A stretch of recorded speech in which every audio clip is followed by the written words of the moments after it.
Ponte cómodo y prepárate para escuchar 3 historias de terror que seleccioné especialmente para ti. No hay prisa, solo tienes que relajarte y dejarte llevar por las historias. Así que, donde sea que estés, ajusta tus sentidos y acompáñame en este viaje.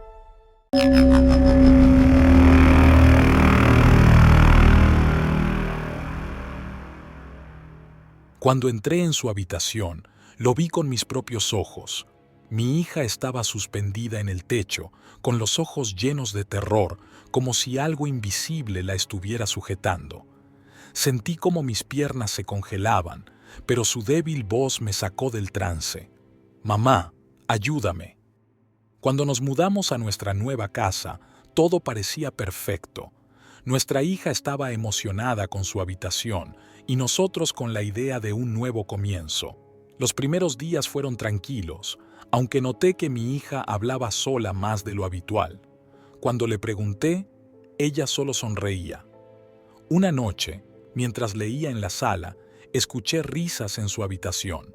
Subí, pero la encontré dormida. Pensé que tal vez estaba soñando. Con el tiempo, empecé a notar cambios en ella.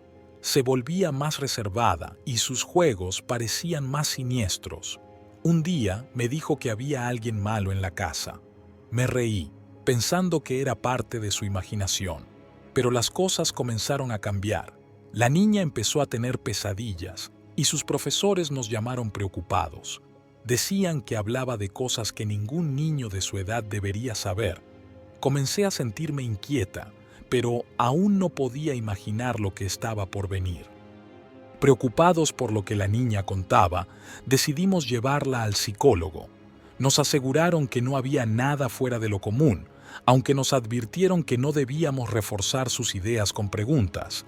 Nos recomendaron mantener la calma y no darle importancia a esos comentarios. Sin embargo, las cosas en casa seguían cambiando. Una noche, mientras leía en la sala, escuché un llanto proveniente de su habitación. Subí rápidamente, pero la cama estaba vacía. Encontré a mi hija escondida en el armario de la cocina, llorando y diciendo que alguien la estaba mirando. Intenté calmarla, pero cada vez se hacía más evidente que algo perturbador estaba ocurriendo. Las noches se volvieron más inquietantes. Mi suegra vino de visita y se quedó a dormir con nosotros. Esa noche, después de acostar a la niña, mi esposo y yo nos fuimos a la cama. Mientras intentaba dormir, escuché pasos en el pasillo. Pensé que era mi suegra, pero cuando bajé a investigar, todo estaba en silencio. Al asomarme a su habitación, vi que seguía dormida. A la mañana siguiente, mencioné lo que había escuchado, y para mi sorpresa, ella también había oído los pasos, pensando que era yo. Fue entonces cuando supe que algo estaba realmente mal en esta casa, algo que ninguno de nosotros podía explicar. Una tarde, mientras preparaba la cena, mi hija me pidió que pusiera 2 platos. Pensé que era otro de sus juegos. Siguiendo el consejo del psicólogo, acepté y coloqué 2 platos de pasta. Ella me miró y dijo, «A él no le gustan». Cuando me di la vuelta, uno de los platos voló y casi me golpea. Creyendo que había sido ella, la regañé y la castigué. La niña, llorando, insistió en que fue la persona mala. Pero en ese momento, no podía creer en algo así. Pensé que solo estaba inventando excusas para su comportamiento. Fue ahí cuando comencé a preguntarme si realmente algo más estaba ocurriendo en nuestra casa. Una tarde, mientras hablaba con una amiga sobre los extraños sucesos, me sugirió hacer una limpieza espiritual. Al principio, me pareció una locura, pero cada día era más difícil ignorar lo que estaba pasando. No podía seguir viviendo con miedo. Llamé a la persona que me recomendó, alguien que, según decían, tenía experiencia en tratar con lo inexplicable. Aunque no creía en estas cosas, la desesperación me obligó a intentarlo. La mujer llegó una mañana lluviosa, vestida de forma sencilla, pero con una presencia inquietante. Observó la casa en silencio durante varios minutos, recorriéndola como si pudiera ver algo que los demás no percibíamos. Al llegar al cuarto de mi hija, su rostro se endureció. «Esto es fuerte, muy fuerte», murmuró sin mirarme. Luego me explicó que intentaría limpiar la casa, pero su tono no transmitía confianza. Fue como si ya supiera que no serviría de nada. Encendió velas, roció una mezcla de hierbas y agua bendita por las habitaciones y recitó oraciones en un idioma que no reconocí. Cuando terminó, me miró con una mezcla de tristeza y advertencia. Hice lo que pude, pero no estoy segura de que esto se detenga. Tenga cuidado. Las cosas no mejoraron. De hecho, parecían empeorar. Mi hija se volvió cada vez más pálida, con los ojos hundidos y una fatiga que no desaparecía sin importar cuánto descansara. Decidimos llevarla al médico, pero tras varias pruebas no encontraron nada anormal. Era como si su cuerpo estuviera perfectamente sano, pero algo más la estuviera consumiendo. Una mañana, mientras desayunábamos, el ambiente se tornó extrañamente pesado. Mi hija jugaba con su cuchara, empujando la comida en su plato sin comer. De repente, se detuvo y levantó la cabeza. Sus ojos habían cambiado. Un amarillo intenso y antinatural reemplazó el marrón de sus pupilas, y una voz profunda, de hombre, salió de su pequeño cuerpo. «Salgan de esta casa, o la niña morirá». La cuchara que sostenía cayó al suelo y su cuerpo se desplomó sobre la mesa. La levanté, desesperada, llamándola por su nombre, pero sus ojos volvieron a la normalidad y pareció no recordar nada. Temblaba ligeramente, agotada, mientras yo intentaba procesar lo que acababa de ocurrir. Horas después, la acosté en su cama para que descansara. Todo estaba en calma, aunque yo no podía relajarme. Estaba sentada en el salón cuando escuché un estruendo proveniente de su habitación. Corrí hacia allá, y lo que vi me dejó petrificada. Mi hija estaba siendo arrastrada por el suelo, cogida del pelo, como si una fuerza invisible la hubiera atrapado. Gritaba y luchaba, pero no había nada que yo pudiera ver. Su cabello estaba tirante, como si una mano invisible lo sujetara. Corrí hacia ella, intentando liberarla, pero cuando llegué a su lado, su cuerpo fue levantado de repente.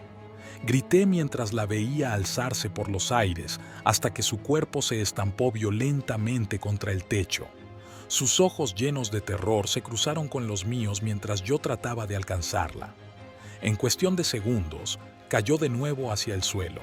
Salté y la atrapé en mis brazos justo antes de que golpeara el piso. Ella lloraba desconsoladamente, y yo no podía dejar de temblar.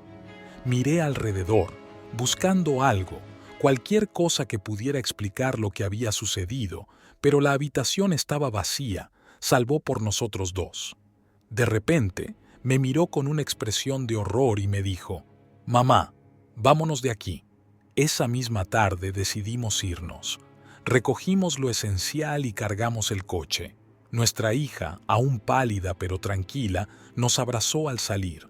Durante el trayecto, mi mente no dejaba de repasar cada momento: las visitas al psicólogo, las consultas con los médicos y hasta la limpieza espiritual.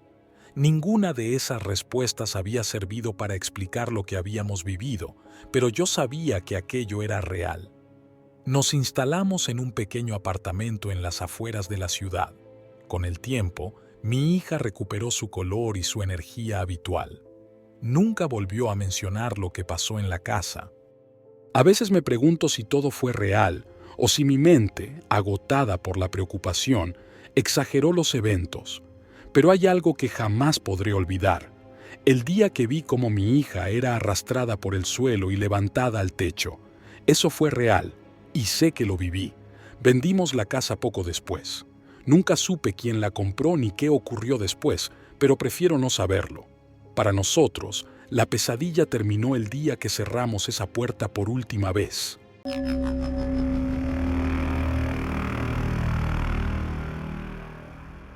Cuando abrí la puerta de su habitación, vi algo que nunca podré borrar de mi mente.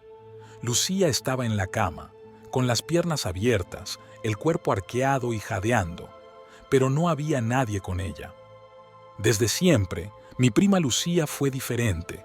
Había algo oscuro en ella, algo que incluso de niños me hacía sentir incómodo. Cuando teníamos 8 años, descubrí lo que hacía con los pollos que encontraba en el patio trasero de la casa de sus abuelos. En lugar de jugar con ellos, los sujetaba por las patas, colgándolos boca abajo, mientras les susurraba algo al oído antes de soltarlos y observar cómo se tambaleaban. Al principio, pensé que era raro, pero inocente, pero días después encontré algo que me dejó helado. Los pollos estaban enterrados en el jardín, formando un círculo perfecto marcado con piedras. Nadie en la familia sabía cómo habían llegado allí, pero yo tenía mis sospechas. ¿Qué les pasó?, le pregunté. Ella solo me miró y sonrió. Eso era lo que más me asustaba de ella. Nunca tenía una razón para sus actos. Todo lo hacía por simple placer. Pero lo que más me inquietaba no era solo lo que hacía, sino lo fácil que era para ella esconderlo, dejando a todos los demás en la casa completamente ajenos a su verdadera naturaleza. Para los demás, Lucía era adorable, una niña encantadora con una sonrisa que podía convencerte de cualquier cosa. Mi familia la adoraba, siempre destacaban lo lista y especial que era. A veces me pregunté por qué nunca dije nada. Creo que era porque no quería ser yo quien rompiera esa imagen perfecta que los demás tenían de ella, o tal vez porque, en el fondo, me daba miedo lo que podría hacerme si lo hacía. Pero, sobre todo, era porque yo era el único que conocía a Lucía de verdad, y de alguna manera me sentía especial por eso. A medida que crecimos, su maldad se volvió más inquietante. Si veía a alguien feliz, hacía todo lo posible por arruinarle el día. Una vez me contó que en la universidad metió un sapo muerto en la mochila de una compañera solo porque le molestaba cómo reía. Yo era su único confidente. Nunca me pidió que participara en sus actos, pero siempre me contaba lo que hacía, como si quisiera asegurarse de que yo entendiera quién era en realidad. Y aunque a veces me aterrorizaba, nunca pude darle la espalda. La maldad de Lucía iba en aumento. Sus actos eran mucho más oscuros. Recuerdo una vez en una de esas típicas reuniones familiares, cuando la vi sentada en el patio trasero, observando a sus hermanos menores jugar en el jardín. Mientras todos reían y hablaban, ella se mantenía apartada, con los ojos clavados en los niños como si estuviera estudiándolos. Me acerqué a saludarla, pero antes de que pudiera decir algo, murmuró: ¿crees que se darían cuenta si uno desapareciera? La miré, esperando que sonriera, que se riera como siempre hacía después de decir algo inquietante, pero no lo hizo. Simplemente siguió observándolos, inmóvil. Ese tipo de comentarios empezaron a ser más frecuentes. Una tarde, estábamos en la cocina preparando algo para comer. Mientras yo sacaba los platos, Lucía abrió el cajón donde guardaban los cuchillos y sacó el más grande. ¿Qué haces?, le pregunté, nervioso. Nada, solo estaba pensando e imaginando cosas, respondió, balanceando el cuchillo en su mano. Su expresión era seria, casi curiosa, como si realmente estuviera considerando hacer algo. Semanas más tarde, Lucía vino a pasar unos días a mi casa, como solía hacer de vez en cuando. Estábamos todos sentados en la mesa, hablando de cosas triviales, cuando Lucía, que hasta ese momento no había dicho nada, levantó la vista y me miró directamente. «He conocido al diablo», dijo en voz baja, pero lo suficientemente clara como para que la escuchara. Dejé el tenedor sobre el plato y traté de mantener la compostura. «¿Qué estás diciendo?», le pregunté, intentando que los demás no se dieran cuenta. «¿Quiere tener relaciones sexuales conmigo?». Quise pensar que era otra de sus bromas macabras, pero su mirada no dejaba lugar a dudas. Lo decía en serio. No supe qué responder. No pude dejar de pensar en ella. Durante unos días apenas nos vimos hasta que llegó la invitación del abuelo, una gran reunión familiar para celebrar su cumpleaños. Era una tradición, y este año había decidido alquilar una casa grande en el campo para que todos estuviéramos juntos. Cuando llegamos, Lucía parecía más tranquila de lo habitual, pero sus ojos brillaban con una extraña intensidad mientras recorría la casa. Al entrar en una de las habitaciones, se detuvo de repente, mirándome con una sonrisa apenas perceptible. Tocó el marco de la puerta con los dedos y susurró algo que no alcancé a entender antes de desaparecer por el pasillo. Esa noche, después de la cena, algo me hizo levantarme de la cama. No sé si fue un ruido o una sensación, pero me encontré caminando por el pasillo casi sin darme cuenta. La luz tenue que salía de la habitación de Lucía llamó mi atención. La puerta estaba entreabierta y vi algo que nunca podré borrar de mi mente. Lucía estaba en la cama, con las piernas abiertas, el cuerpo arqueado y jadeando, pero no había nadie con ella. Entonces, Lucía giró la cabeza hacia mí. Sus ojos me miraron directamente y sonrió. Mi mente intentaba encontrar una explicación lógica, pero no podía. Entonces, vi algo que me hizo dudar aún más. La ventana estaba abierta y la cortina se movía con el aire que entraba desde afuera. Cerré la puerta y regresé a mi habitación. Me quedé despierto el resto de la noche, con la mente dando vueltas a lo que acababa de ver. Cuando amaneció, intenté actuar con normalidad, aunque evitaba mirar a Lucía directamente. Algo en mí sabía que lo mejor era no hablar de lo ocurrido. Después de la celebración, regresamos a casa. Intenté convencerme de que lo que había visto no era real o de que había una explicación. Pasaron unas semanas sin saber nada de ella y entonces, una tarde, mi teléfono sonó. Miré la pantalla y vi su nombre. ¿Lucía? Respondí, tratando de mantener la calma. Voy a tener un hijo.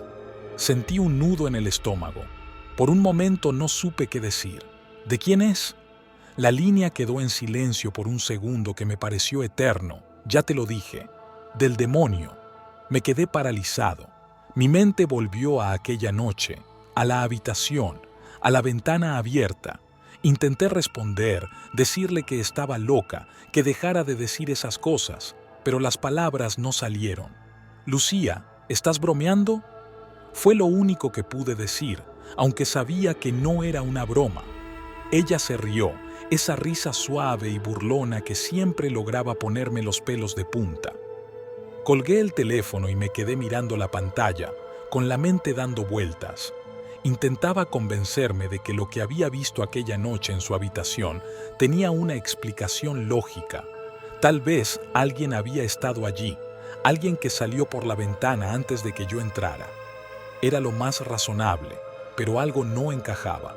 No podía olvidar cómo se movía, esos gestos de su cuerpo como si estuviera respondiendo a alguien, aunque no había nadie más. Y luego estaba su mirada. No había miedo ni culpa, solo una calma inquietante, como si todo aquello tuviera sentido para ella, mientras yo era el único que no podía comprenderlo. Entonces recordé algo que me dijo una vez con una sonrisa burlona. El diablo no necesita esconderse, solo necesita que nadie crea en él.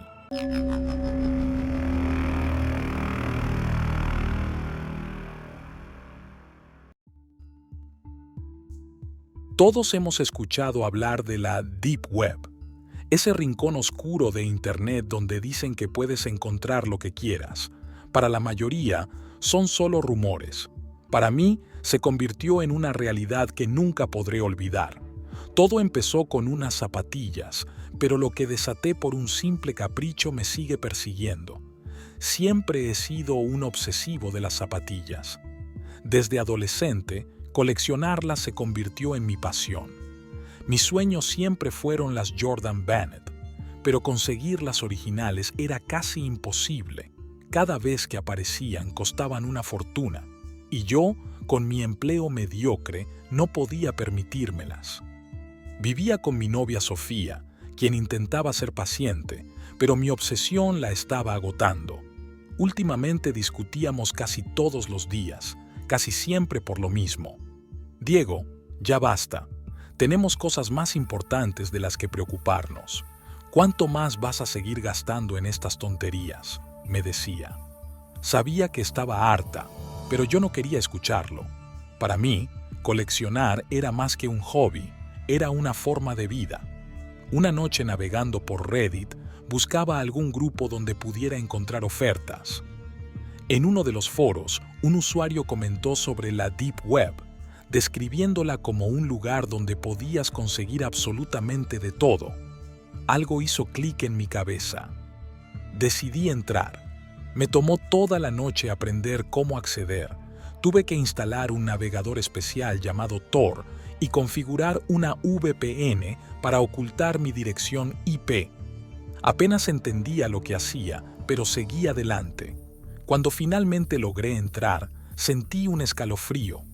Era como si hubiera cruzado una línea que nunca debí cruzar. Los sitios eran básicos, como páginas de internet de los años 90. El contenido era perturbador.